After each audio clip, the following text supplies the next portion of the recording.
Bonjour à tous et bienvenue sur Jurassic Hack. Aujourd'hui on s'attaque à la machine Nibbles de Hack the Box. Il s'agit d'une machine Linux relativement facile à résoudre. Comme d'habitude, nous allons commencer notre analyse avec un rapide scan Nmap.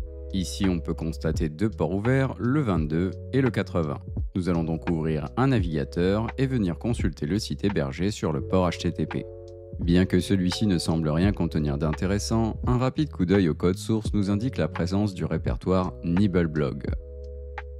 En consultant celui-ci, nous pouvons voir apparaître le CMS en question. Dans le cas présent, le site ne contient rien d'intéressant, nous allons donc retourner sur notre terminal et exécuter la commande GoBuster.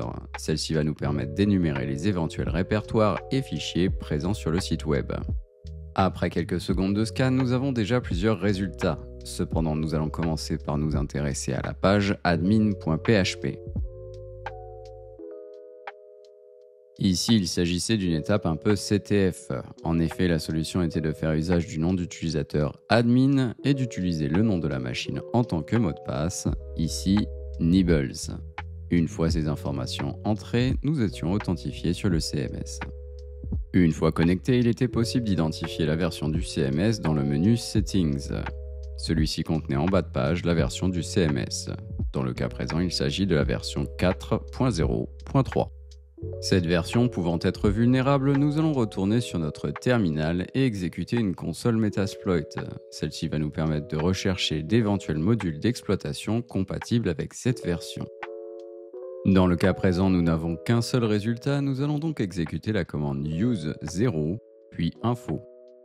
Ici, la section description indique que le module exploite la version 4.0.3 de Nibbleblob, ce qui correspond à la version que nous cherchons à compromettre. Il ne nous reste plus qu'à paramétrer notre module sans oublier de spécifier le nom d'utilisateur, le mot de passe et le chemin de l'application, ici Nibbleblob. Une fois le module paramétré, nous pouvons l'exécuter à l'aide de la commande exploit. Si tout se déroule correctement, nous devrions obtenir un shell en tant que nibbler sur la machine. Il ne nous reste plus qu'à venir lire le flag utilisateur présentant /home/nibbler/user.txt. Maintenant que nous avons obtenu notre premier flag, il ne reste qu'à élever nos privilèges.